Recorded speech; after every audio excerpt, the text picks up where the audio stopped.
And I think we are good to go. And this is... Alright, so is it 42 or 41.5? I think Russell?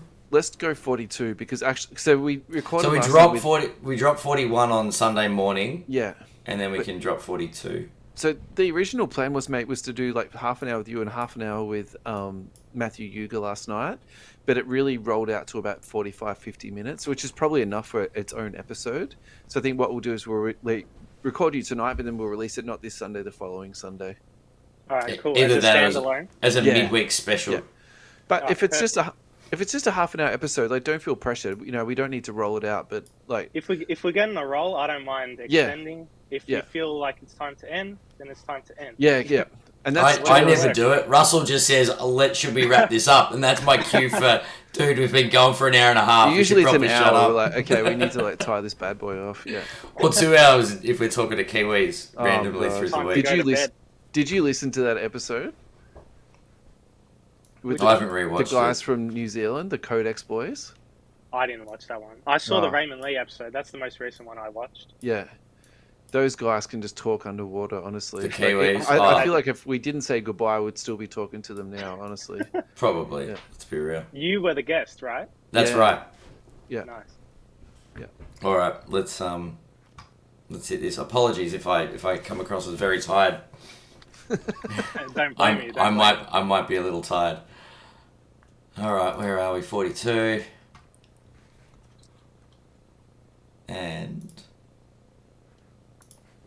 welcome everybody to episode 42 of the You Can't Comp This NBA Trading Card Podcast. We are your co-hosts Adam Amy and Russell Gibson, and today we are joined by Josh Farrugia. So I'm not pronouncing this wrong. Thank you. Hello, everybody. Hey, mate, welcome aboard. Thanks for coming. No worries. It's a pleasure. So I suppose we lead off by saying, tell us a little bit about what you do, because we've seen your name, we've seen you being tagged in 1,000,001 posts on the NBA trading pages. Yeah. Yep. So, all of them. All of them, all of them, all of the time. Yeah, I live there. Literally, by the sound of Yeah, it. that's where I live. Yeah, I'm buying, I'm selling, I'm trading pretty much every day. I'm listing minimum 3 times a day. I'm buying more than that. Yeah, it gets busy and it's really good. Okay, and so from what Russell's told me, this is literally your full-time gig. Yeah, as of two years ago, it was just in its infancy, and I've grown it to become my full-time income. Yeah. Oh, that's amazing. That's Wow. that's impressive. Now, you said Thank 2 years ago. Is that the COVID spike? Is that where things sort of started? Exactly. I was a bit because I was in school at that time. I was not too keen on the COVID learning, so I was like, I wanna go into a different avenue, potentially make a hobby that I was already enjoying, a passion of mine, into a business. And yeah, the spike during COVID was insane. The spike in attention, the spike in sales, it was just insane.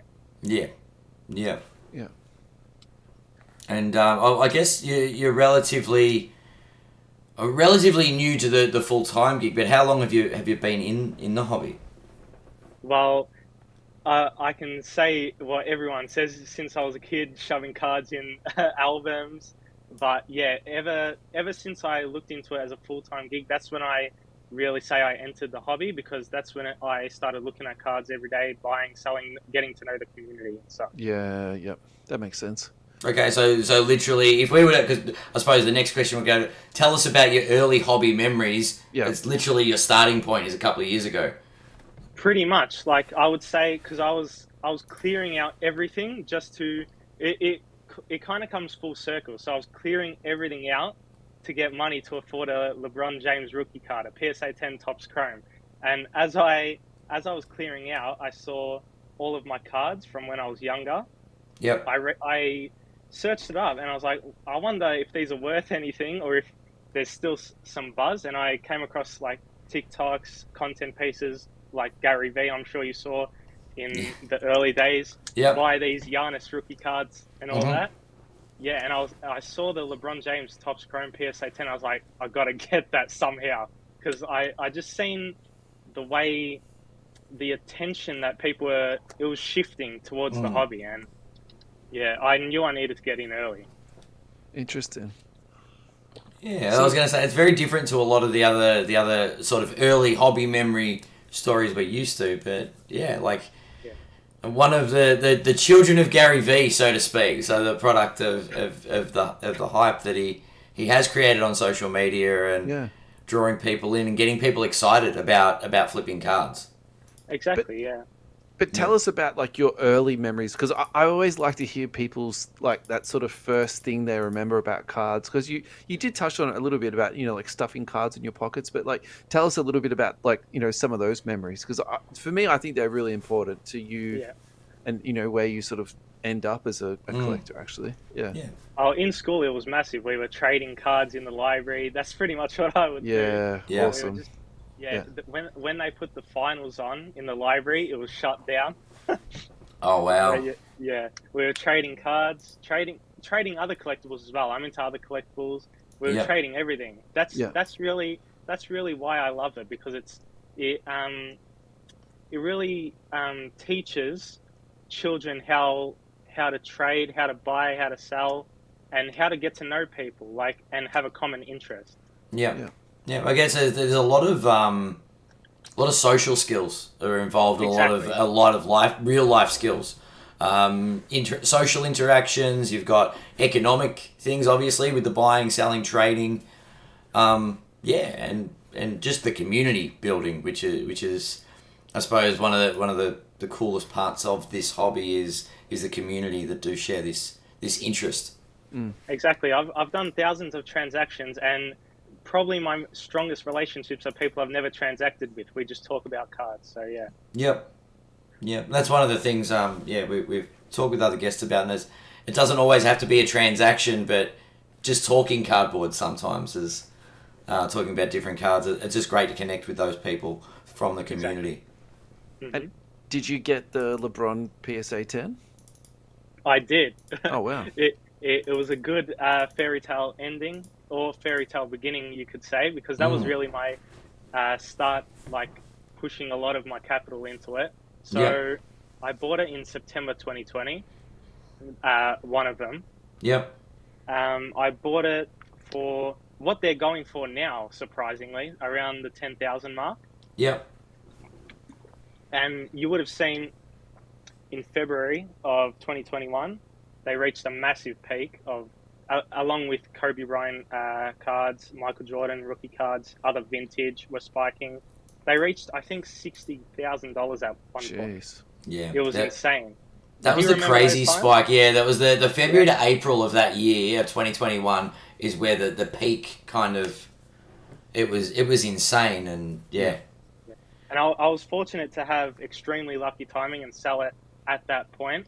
So that's really, it was a thrill, but I knew I needed to do more because I wanted to make this an income, not a one-off.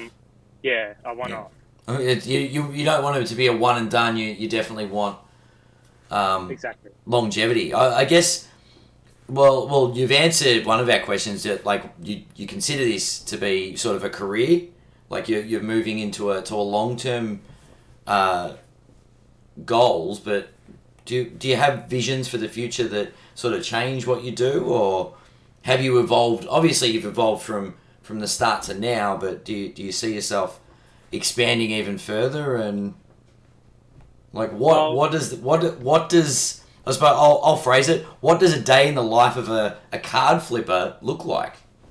Alright, so we wake up, we check out step number one, we check our messages. Yep. Probably about 30 to 50 messages of people trying to sell me stuff, Yeah. people trying to buy stuff. We'll get through all of those. We have about, we'll say, 30 to 50 packages we need to ship out. We do that. Yeah. Then Wow. come home, do the listings for the day, auction cards, because I've tried to match it with the daily income of an average Australian. So like your $200 a day kind of thing. So, and that's easy to get. If you're looking at the pages every single day for hours on end, eBay, searching up key terms, searching up key players, you'll find deals, and you'll find deals that you can make more than $200 off every single day. Wow. So it's just literally like, I suppose you're really the poster boy for a Gary Vee video, where it's just like you do your research and you put in the hard yards and you set those goals, those income goals, and you can do that. Yeah, definitely. Hard work and consistency, man. That's all you need. Yep. Yeah.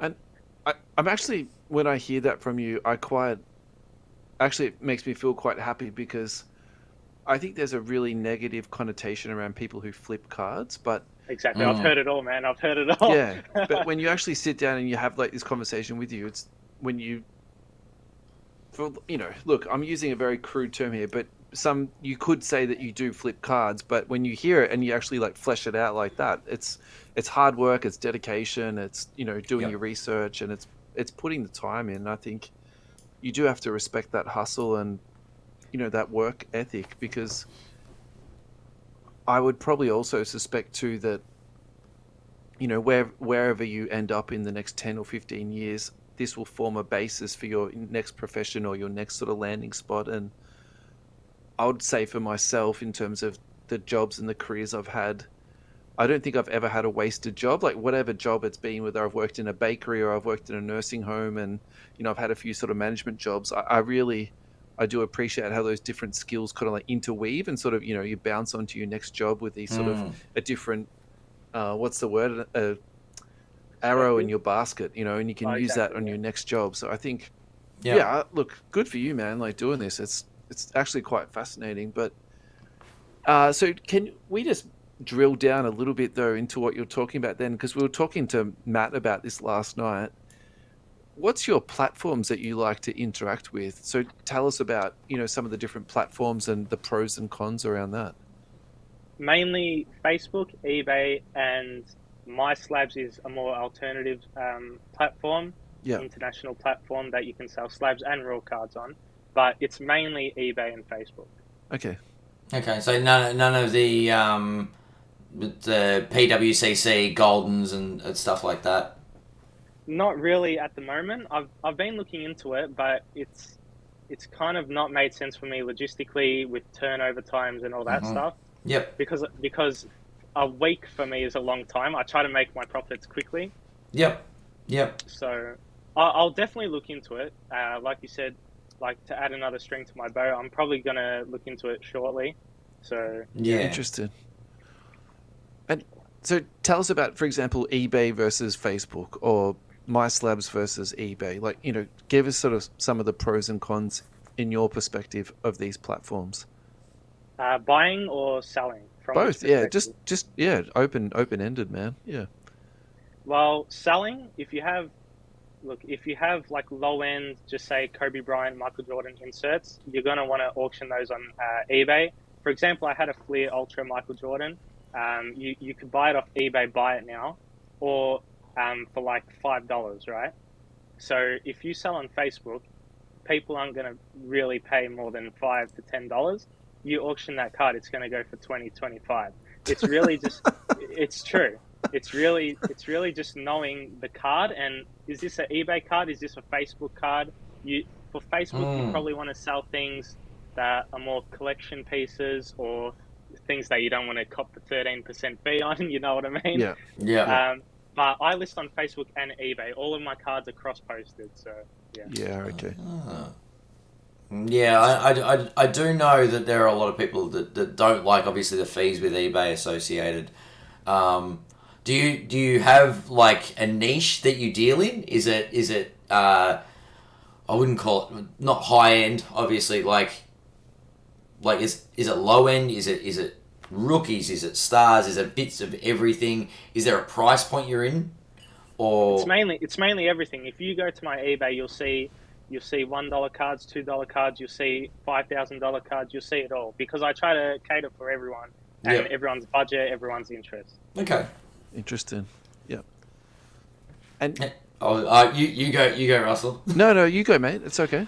I was gonna say, have you? I was gonna segue into something a little bit lighter on the on the docket, and say, have you been, like, when you're looking for deals? Have you ever gone into the looked at what do they call it? What are these progressive sales? Yes. Have you We got have any to. deals in progressives? We have to talk about the Australian DNF page. Come on. I don't know if I've got many deals on the progressives. No. But maybe every single day. Wait, does it help with your sanity level? Like, does it just laughing at the DNF page or watching progressives fail? Oh, it wasn't a laugh when I decided to run. Yeah. I was stressing out. I'm not gonna lie. Yeah, I don't think I have the sanity to try, or the insanity to try and run a progressive. That's for sure. You're gonna have to, what you expect it to sell for, double Yeah. Oh well. it. So, Josh, yeah. you better explain to people, because there's going to be a handful of people that don't know what the progressive sales are, and then we should probably give them a bit of a background on the DNF page after you've done that too. Yeah. Well, then we can talk about what a DNF means after we talk about a progressive. God. It's an ultimate sin, but we'll get onto that a bit later. So, the Australia Progressive DNF page is a page with I think almost 1,000 members, so it's a strong cult. Yeah. It's a cult. That's, you couldn't have said it better. That's mate. summed it up in one word. It's a cult for sure. Yeah. People just say you post $100 progressive. You keep listing cards until someone says sold. Yeah. That's basically it. But in between that is a lot of memes, a lot of banter, a lot of shit talk. Bingo cards. Excuse my language. Yeah. Everything. It's just degeneracy, and I love it. It's degeneracy at its finest, I believe. Yeah. I've had people tag me in just for a laugh every now and then, and yes, well, yeah, I bought one today actually, right before we came on. Oh, did you? What did you pick up, man? It was $104 progressive. I picked up some nice cards like a Steve Kerr Noir Reigning Knights out of 99, Cade Cunningham Noir Jumbo out of 99. Oh wow! It was some nice cards. Great. Double comps as always, so it will be a good money maker. Okay. Oh boy. So basically, this is my perception of how the page started. There was people running progressives on the main sort of Australian pages, and then if you stopped listing cards, it was declared a DNF, or it did not finish. And you would go on the Hall of Shame in that page. So, Yeah, so is there a essentially- rule? Is there a rule to this though? Like, do you list X amount of cards and then they go, just give up, buddy, just forget it, or do you Well, I can think just usually keep going? normally the person gives up ad because they're like, I've just put out, in my mind, $200 worth of cards for $100, and still someone hasn't bought it, and then they say, I don't want to keep going, so they quit. All right, so that's how you. Okay, yep, the DNF. That's all right, cool. No one says stop. The person who's listing is just like, I can't do this anymore. Yeah. Yeah. think of the children. Oh boy. I'm always there to save them. When they're at their weakest, I'm there to pick them up. Like you were. You saved me, Russell. Oh, look, I have to admit, I don't really feel like I saved you. I think that was just like that was very. That was a you weird. still got good value. I cannot complain, and I'm not complaining either, by the way. Yeah. So what then Winston put together is essentially a page where all the losers would go to, but out of that, it sort of took on a life of its own, and then people started running progressives on there, and I think maybe the type of people that didn't succeed in running a progressive bandied together and then created their own culture. I think that's the fairest way to explain it. Yeah.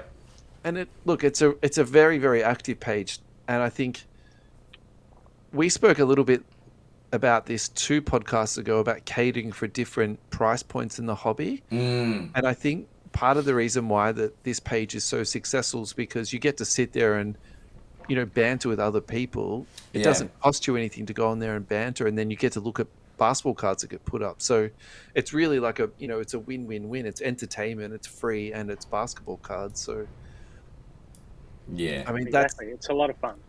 that's my perspective on that. Josh, how do you feel about that sort of perspective? Yeah. Yeah, I like it, man. I like the community. I love what they bring. Yeah. The energy. It's really good. Yeah. So I think probably what I'm interested to get out of you a little bit is like, what's your sort of 10-year goal? Like, we had Raymond Lee on a few episodes back, and I know you said that you listened to that one a while ago, and one of my friends who's in business, he's got nothing to do with cards at all. He will occasionally listen to our pods, and I'll sort of tell him which ones to listen to. And he really enjoyed the Raymond Lee one. He thought Raymond Lee was like a bit of a star, and he'd love to sit down and have a beer with him. So, how did you feel about the Raymond Lee thing? Do you see yourself in that sort of progression of, going on to do something bigger and better? Like, where do you see yourself in 10 years? Well, we'll see because he came from, I'd say, a different background, but he's really trying to improve the hobby, which I respect. Trying Yeah, to make definitely. it safer, Yeah. bringing different technology into it. Yeah. Trading, international trading, which I even become a bit uncomfortable with sometimes. So he's Yeah. making that much safer, which Yeah. I respect. Have you signed up for Veriswap? I haven't. I'll probably do it right after this podcast. I was going to say, surely, yeah. So the other thing that, Mm. because I'm in their group chat for that, and what they're doing now is the cards will actually go to Raymond, and then they'll do the exchange. Okay. Which, I mean, for me, that's an absolute home run. So I completely segued you then, but yeah, sorry. Keep going, mate. 10-year goal. That's so like 10 years ago I was 9. So 29-year-old me. Probably still in the hobby. Who knows what the hobby could look like in 10 years. Yeah. So I'm going to be in it for a long time, for the rest of my life, I'm confident in saying. So it's just a matter of I'm going to do what I'm doing now until the wheels fall off, and then we'll see what happens, man. I'll probably start other businesses branching off this, and then we'll see. The sky's the limit, really, with it.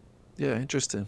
Yeah, it is. It's so is it one of those? I mean, you spoke about it earlier with your like the early moments of COVID and things, but is it something that it sort of you've talked about the community side, but is the financial side of it, the economics, something that interests you, or is that? Oh well, that's what has me in the hobby. Really, there's no two ways about it. I flip cards for a living, so I have to really hope that this hobby continues in a financial aspect and continues to prosper. But it doesn't have to be all. We can have a beautiful community, and we can have the hobby prosper financially. Yeah. Do you? Well, I suppose that leads me into thinking we're in a bit of economic unrest at the moment. To put things as diplomatically polite and tread on it carefully. I mean, interest rates are set to go up again soon. Yeah. People are struggling to pay their mortgages. Yeah. Does the current economic state impact on the buying and selling in the hobby? Like, is it on-flowing onto the hobby? And if it is it a negative or a positive in your eyes? I wouldn't say it's detrimentally affecting anything in the hobby. Like I'm buying and selling more than ever, and people aren't tight. If they see a card that they need, they'll buy it. Okay. So I don't know if that's because it's within their budget, or because I have such a huge audience on the eBay and the Facebook, so then I get a lot of people to see it. But I haven't seen it affect it, and if these times can't affect it, I don't see what will. Okay, because that was what I was thinking at. Are we experiencing a down market at the moment? Because I know Russell and I, when we're on Card Ladder looking at recent sales or looking at players in particular, there's a tendency for some cards to be down, and it looks like there's. I wouldn't particularly say it's a down market, but it feels like it's a price correction. So you're telling us the activity's still there, like the community's still willing to splash out cash. It's things are still tracking along very well by the sound of it.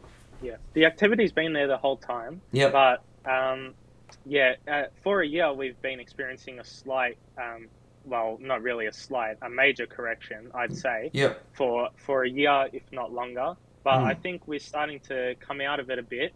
I don't know if they'll reach the highs that we saw, because those were insane. It could be lightning in a bottle that moment, but I definitely see it as a healthy market in the future. Yeah. Is that potentially that spike, that crazy spike? Are those prices the 10 year from now prices? Are they the? Do you know what I mean? Is that what? Like, I don't know. In 10, 15 years, that's what Kobe's and Jordans will be selling for. For base cards, I don't see that because the pop count is just too high. Yep. If you look at the high end market, that's just been going up. To be honest, exquisites, all of that stuff has just been trending up. Yeah. Yeah. So it's. I mean, we on the last episode, we with Matt, we discussed this as well, and it was. I think he referred it to as the junk slab era, which is interesting because obviously we've had the junk wax era, but yeah, like you're saying base cards are not sort of going up in value. Is that true of? I mean, I've got base cards, but like a Topps Chrome Kobe isn't just a base card. Do you know what I mean? Like, it is a base card, but it's not a base card. The pop count on that versus Zion Williamson's Prism base is very different. I think we're in a period where I think he's referring to ultra modern. You're talking about ultra modern, aren't you, Josh? Yeah. I am talking about ultra modern with the 20,000 pop count. That's just unsustainable. But even if you look at the Kobe and the LeBron, their pop counts are like 2,000. Mm-hmm. So I know it's out of most people's budgets, but if you want an investment that'll go up, you're going to have to look at parallels, you're going to have to look at refractors, you're going to have to look at patches, and you're going to have to look at autos, in my opinion. Yeah, yeah. So it is coming to the time where the more investors we get, and please, smarter. Yeah, I was going to say the hobby's definitely smarter. We've got a lot more, I suppose, investors, for better use of the term. Yep. That now it's become more of a narrow focus. Obviously, collecting is a supply and demand thing, and I think you've just touched on that.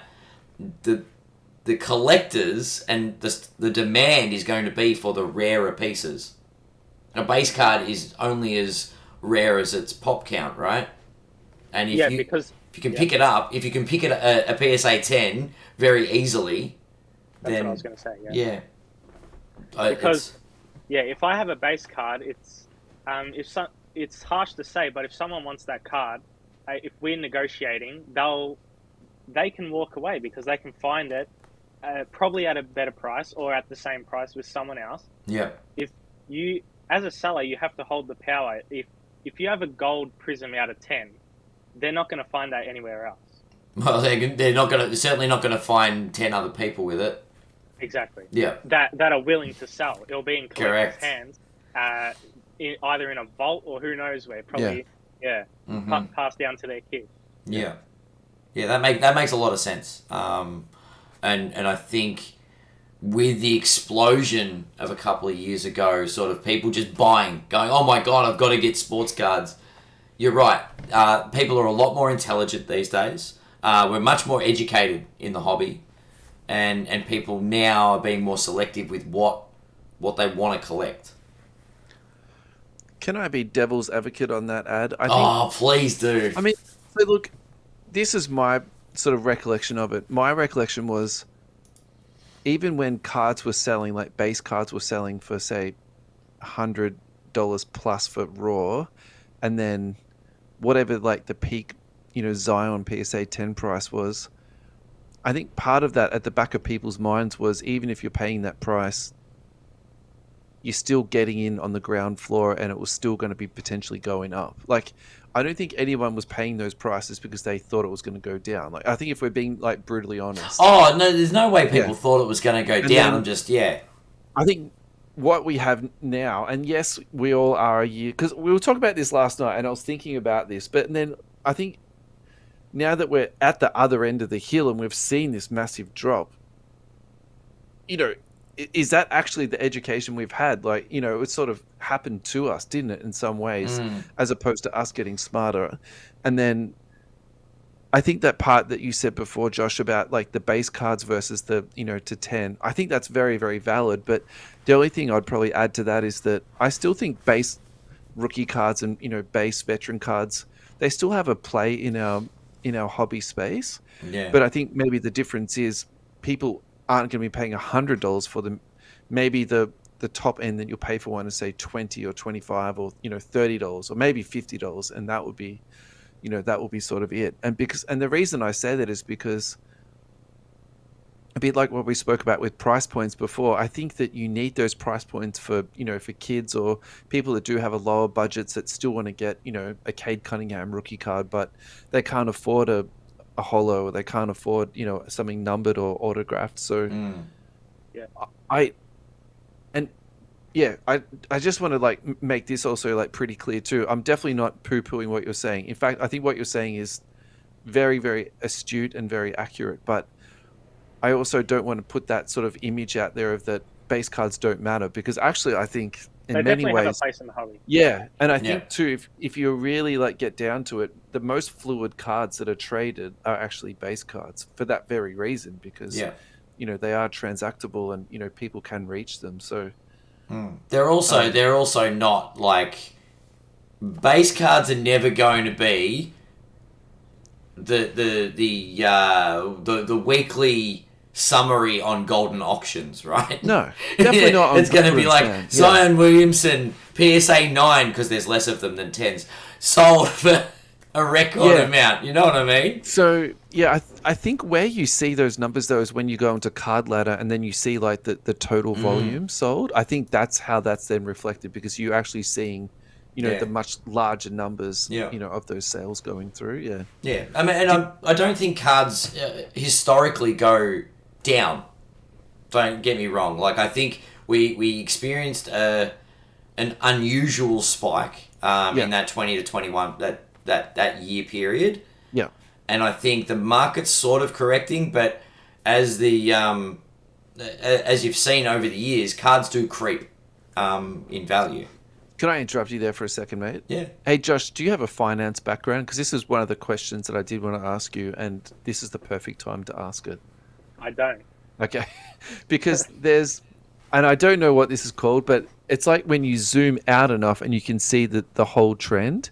And this is what you're talking about, over time, you're right, 100% right. Cards have just been slowly dribbling up. Yeah. Yeah. Yeah. So if you zoom out, it's trending better than the S&P 500. So. Correct. Yeah. I was going to do. Shall we go on to this tangent? Do we think? Go. Do we think with this kind of money involved that there needs to be? And you're probably against this because this would change the way you do your work, but some form of regulation in this hobby, because if I can make more money in basketball cards, with which there's no laws against insider trading, with which there's no laws against... Do you know what I mean? This is a relatively unregulated, extremely big money game. It's like going to a casino where, there's no government regulation, which is fantastic, by the way, but has its inherent... Sorry to break your dream, but I don't think it's possible to regulate the hobby completely. Yep. Because you just have so many different avenues. You have breaks, which are a whole separate thing. You have people flipping cards. And if you look at it, the majority play by the rules. Agreed. Yeah, we're not trying to get one up on one another. Oh, look, this isn't an anti-card flipper thing. This was... It's there's always these inherent dangers, and the COVID, when you entered the hobby, so financially entered the hobby, we're at a point now where you've got so many people jumping in, and a lot of those people are completely clueless. And there's got to be a lot of fakes going around. There's got to be a lot of people that have got swindled, and I feel for the people that get ripped. Not by card flippers, but by people that are genuinely trying to sell fake cards There's a to lot of turn a scammers buck. out Yeah, the scammers that terrifies me. And look, Raymond Lee with his Veriswap platform, I think that's trying to create a safe space for people in the hobby. PSA with their buyback program of Yep. cards that if they've graded, like that is a huge And I think positive for our hobby. Yeah, I think we need to be unified against scammers. Really, There's scammer sites out there. There's the eBay buyer protection. So and when I Josh, talk about things like insider trading, to put it into the hobby context, I'm talking about shill bidding. That's what effectively that's a form of insider trading, right? Yeah. Well, if you look at shill bidding, I don't really understand it because everything's it's easy to see, Yep. fooling no one. Yep. If you click on the bids and it has 0, 0, 0, 0, 0, 0, 1, it's not fooling anyone, and I don't think anyone's going to bid at that high price to swindle anyone. I just think you're fooling yourself and you're wasting the seller's time. Like I've been on the end of shill bidders. Like I don't know if you know this, but a lot of Trey Young cards get shill bidded. There's a group just shilling Trey Young cards to keep the market up on him. And, yeah, I couldn't sell this Trey Young card to save my life because it just kept getting shill bidded on auction. So I had to sell it, buy it now, severely under comps because obviously those weren't real comps. So, but someone new to the hobby won't know that. So I understand your point. Yeah. I didn't know that. Josh, this is why you're on the show, mate, for like little bits of nuggets like this. You wouldn't happen to know if there's a Donovan Mitchell group out there. Jaren Jackson Jr. also. Really?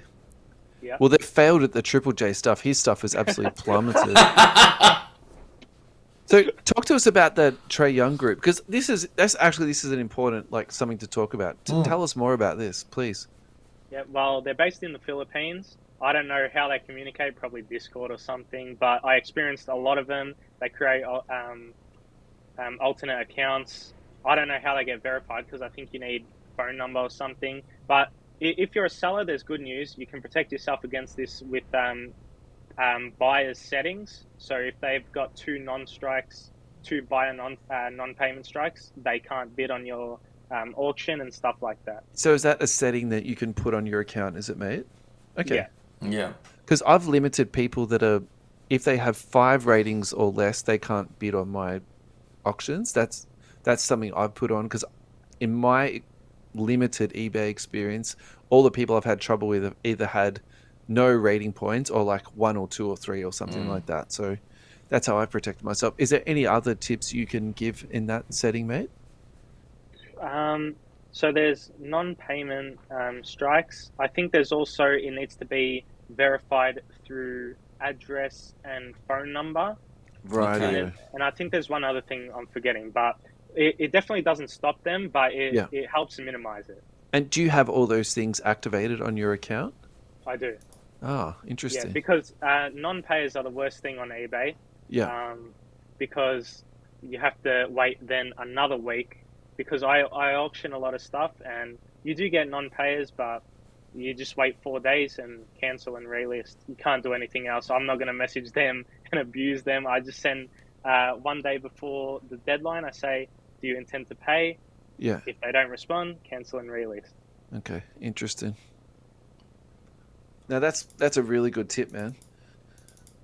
So tell us about your biggest deal that you've done so far. You might have already told us with the LeBron, but yeah, can you talk? That's your biggest deal, is it? Yeah, that's my biggest deal. Yeah. I sold the 2003 Topps Chrome LeBron James PSA 10 in February. Yeah. I sold it for $55,000, Wow. which looks massive when you look at today's prices. So have you gone back in and like rebought, say, 4 or 3 of those cards instead of that, or that's not really how you roll with that type of stuff? I haven't, but Yeah. it's getting to a nice price now. But you have to think, before that they were like $2,000. So who knows where it could go? Yeah, right. I've just been trying to do my quick flip thing because you can't really get hurt if you're just quick flipping. You know what I mean? Yeah. But yeah, I always try to pick up rare things and stuff like that. Yeah. But then other deals, other big deals I've done are Michael Jordan Fleer rookie. I had a PSA 6 it was. I made a nice profit on that. And a lot of other things, really. I've lost track because I make that many transactions. I was gonna say we see you tagged a lot in Yeah. some very big cards, so I'm sure are there any quirky stories about deals that you've experienced? Any funny stories? Funny stories. I don't know about funny stories. It's really just business. It's just yeah. So you said you get like 30 to 50 messages, people trying to sell your stuff. How do you filter what you buy and don't buy? Comps really. I try to be as short, as upfront as possible. I don't want to make them waste their time by trying to sell me something that I'm not interested in with their price point. Mm-hmm. If their price is even slightly over comps, I know I can negotiate and have some room. But if it's like triple comps, then I'll probably just tell them I'll pass. Thanks for showing. It suggests they run a progressive, right? Exactly. But I'm always grateful. If someone brings me their card to sell, I'm always grateful for it. Yeah. What's the worst deal that you've done? Like, what's something that you were just like, what was I thinking? Why would I go into this? Worst deal. Probably the times I got scammed. Other than that, it's been all right. Okay. Great. And that would be, so my follow-up to that is like, what did you learn from those transactions? And, how can you, what are the 2 or 3 most important things not to get scammed? Goods and services. Yeah. Vouchers. And always ask for coin, pictures, and video. Yeah. So you ask for a coin picture and a video, do you? Yeah. Because coin pictures can be photoshopped easily. Always ask for a video. And then if you're still not confident, ask for a vouch thread, a live vouch thread, so people can't manipulate it. Yeah. And if you're still not confident, but even if you are confident, if it's a big high-end card, I'd advise PayPal goods and services, unless you've done plenty of deals with the person. Yeah. Yeah, interesting. I have to admit that my gut feeling around bigger purchases and even smaller purchases, if the money is being held by PayPal, the seller is at a distinct advantage to actually get you the products that the funds get released. And I'm making a very broad generalization here, so please, anyone that I've done deals with, don't think this is aimed at you, but my gut feeling is people are more motivated to get the cards out when you're paying goods and services because they're not going to get the funds into their account. So I've never had actually that's a lie. I've had one deal go bad when I paid goods and services, and then the rest of the time, yeah. When I receive goods and services, it clears straight away. So I think that's only if you don't have a lot of transactions or maybe a new account or something. But friends and family and goods and services clear immediately. But it's just if they know that if they screw you over, then you get your money back straight away. Then they'll probably ship a bit quicker. It's funny you say that because I was actually talking to someone about this the other day that I was doing a deal with. Their money didn't clear straight away, but then they were saying sometimes it does clear straight away. And I know there's a few breakers that have troubles with goods and services because sometimes the money gets held and then sometimes the money doesn't get held. And essentially it was, mucking up their cash flow. So yeah, I have no idea how PayPal works. To be honest, I don't even know if PayPal knows. I was going to say PayPal probably doesn't know completely how they work. Yeah. Did you have a question, mate? I've just the last one on sort of our little run sheet from what I can see. Yeah. Say for example, I'm new to the selling game. Do you have some advice? What advice can you bestow upon our new, ready to go investors? They've been on selling a couple of bits and mainly buying, and have decided I'm going to start selling some cards and I want to try and flip some stuff and make some extra coin. What wisdom can you impart? You need to have as many people see your cards that are on sale as possible. So when I list the card, it goes on 8 Australian pages, a New Zealand page, about 20 worldwide pages. It goes in Discord, it goes in MySlabs, it goes in eBay. You want to maximize how many people see your card. That's how you see your card sell at its true value. Otherwise, someone like myself will buy your card because it doesn't have enough attention, and they'll flip it on another platform. That's gold. That is gold. That is gold. No, that makes a lot of sense. It's a supply and demand industry, right? Yeah. Well, if I really wanted this gold prism card, to go back to it, but it's on. I only use Facebook. It's on eBay. Well, how am I meant to see the card? And I might pay up a premium for that over comps, but I can't see that card. So you have to list on as many platforms as you can. Interesting. Yep. Your buyer might not be where you're spruiking a card. So the more people that get access to seeing it, the more visibility, better. And that's that's probably that comes down to doing your preparation and research and putting in the hard yards. Yeah. Yeah. Exactly. Like I had a Tatum Prism out of 199. I'm not sure if you guys saw it, but I had it on Facebook for. I was bidding on that actually. Oh, you were? Not Shill Bidding. Just kidding. It got paid for, people. That's it. Yeah, so I had it on Facebook for about, I think, 1,100. I put it on eBay auction, and it went for 1,600. So there you go. Yeah, it's insane. But that's the thing. You're right. The wider audience, the international audience. International audience is huge. Yeah. So even if you are new, be prepared to post it. That extra couple of bucks to post it overseas, you might get a lot more bang for your buck. Yeah, I'm a eBay top rated seller in not only Australia. I'm an eBay top rated seller in America. So I transact a lot international. Wow. And so you list the card, and basically it can be sold in Australia or US. Is that how you've done it, or do you just list some cards in US and then some cards in Australia, or all are international? Yeah. On eBay, all are international, but on Facebook, just say the card's $50. I'm not going to list that international. If it's 500 and above, it's definitely worth considering listing an international also. Interesting. Very interesting. Because when you're selling international, you have to also consider that the 3% currency conversion fee. You have to cut that out. Then PayPal goods and services, which most international people want to pay for. Yeah. And they don't expect to cover the fee. It's just integrated into your price. Yeah. And then the postage price, which is America about $20, so not $10, but it's not a big change. But you definitely have to factor it in. Yeah, interesting. Yeah. And that's the thing. Is it a manual process for you listing lots of cards?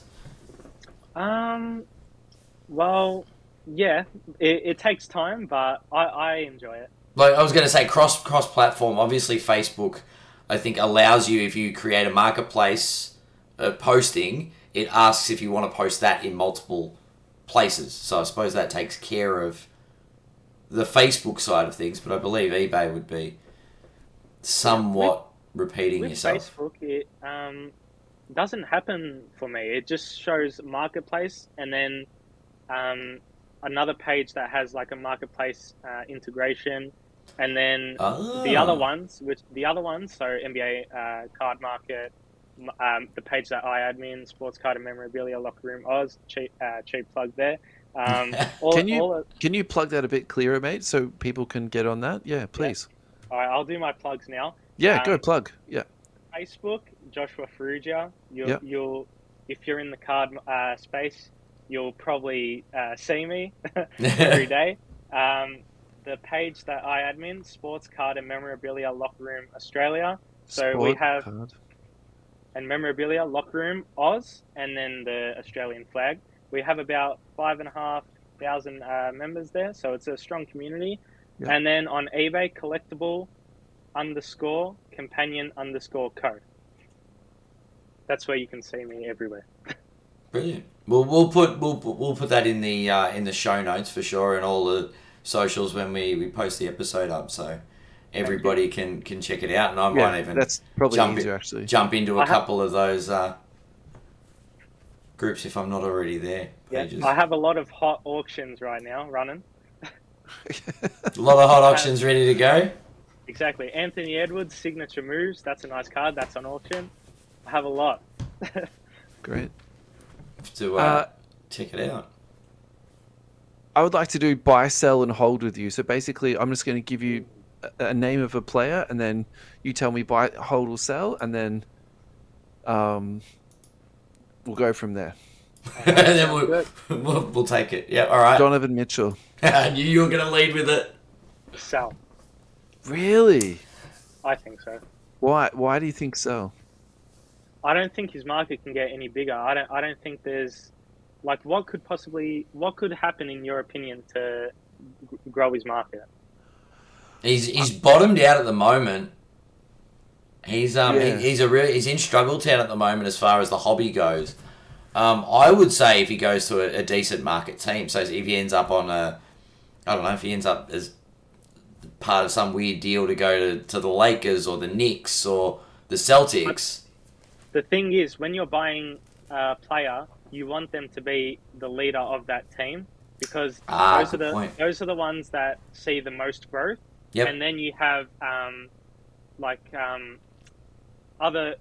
the other ones come along with that. So just say the Pelicans are playing really well. Mm-hmm. Zion will see the massive boost. Ingram will have a little boost to try catch up, if you know what I mean. Yep. Yeah. But Donovan Mitchell, if he goes to a team where he's not the number one option, then I maybe a short term. If he goes to New York, is he the number one?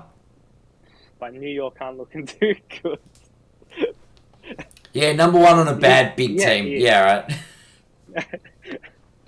Yeah, I don't know with that one. So, my thought about Donovan Mitchell is that for his talent and his price, I think there's a bit of a mismatch there.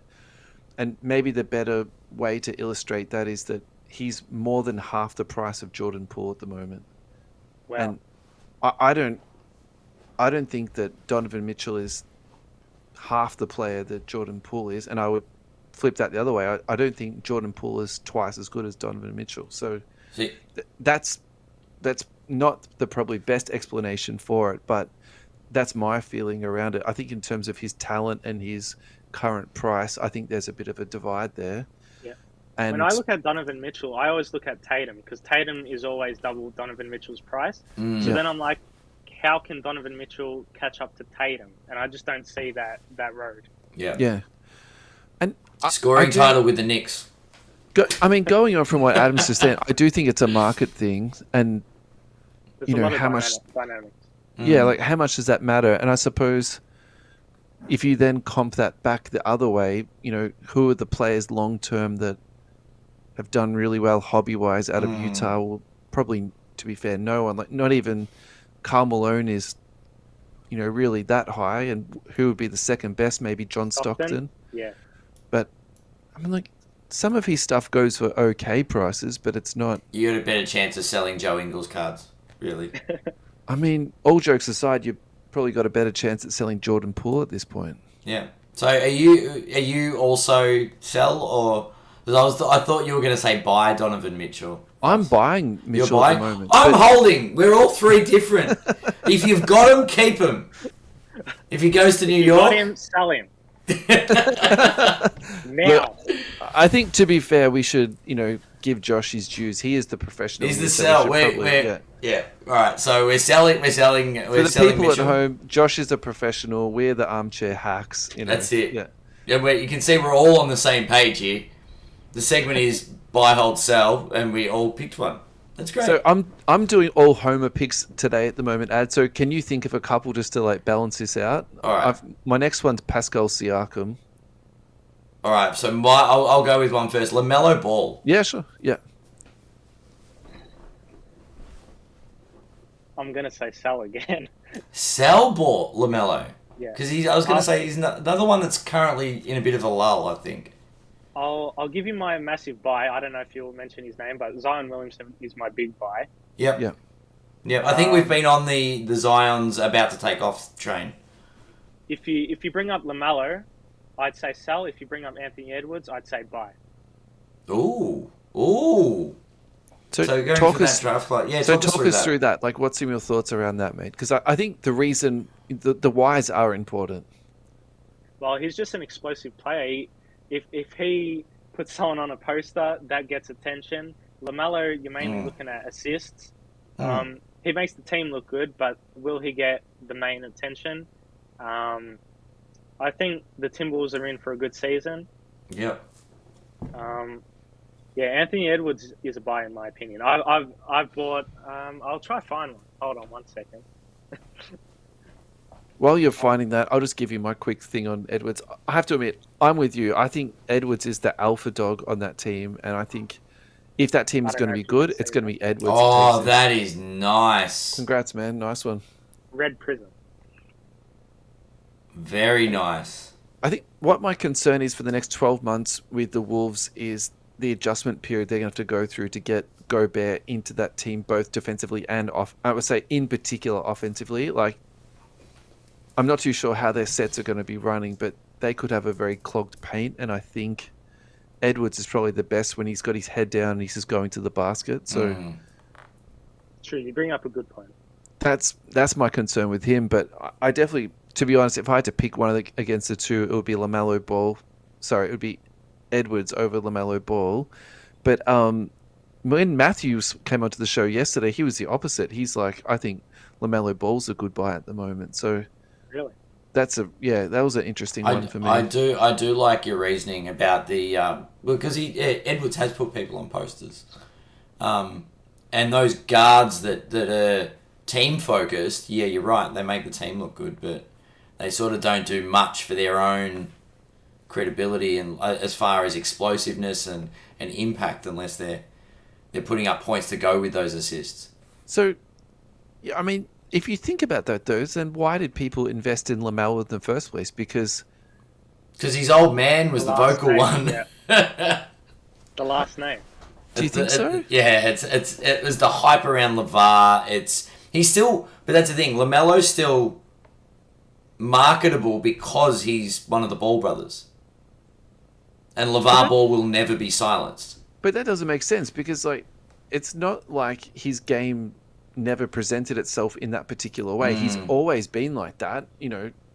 So why do people invest so heavily into him, and then now we say, well, it's because he passes it, we need to sell him out? And Josh, I'm not having a shot at you. I'm just trying to just break this down a little bit and sort of work it out. Because look, I personally think there was a lot of hype going into him, and if I've hit him in breaks, I've flipped them already. I've already done it. All right. Because my feeling was he was going to go down. But what do you remember about LaMelo Ball's All-Star game? What All-Star game? That was a bit mean, wasn't it? Look, he threw a couple of nice lobs. Yeah.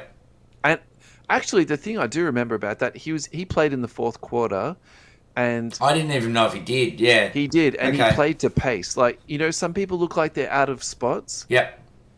And they're not fitting in. He definitely did fit in, but to your point, Josh, he didn't put up a lot of numbers. He was more just keeping the ball moving, but he was always in the right spots. Who do you remember most from that All-Star game?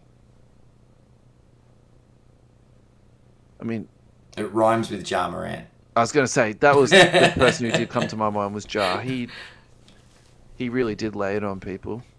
So what? Hey, did you see that LeBron James Jr. dunk today when he took the ball full length down the court and then dunked it with his wrong hand? And then someone said something. There were a couple of memes that went up straight away. That was sick. Yeah, that's a really nice dunk. That was Ja Morant-ish. Like, I mean, yeah.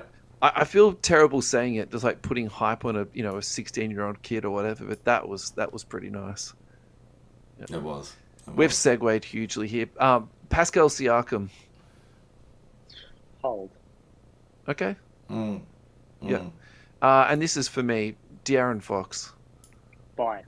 Ooh. Ooh. See? Excellent. What about You've the made man my we night, Josh, just mentioned? What about Ja Morant? Buy.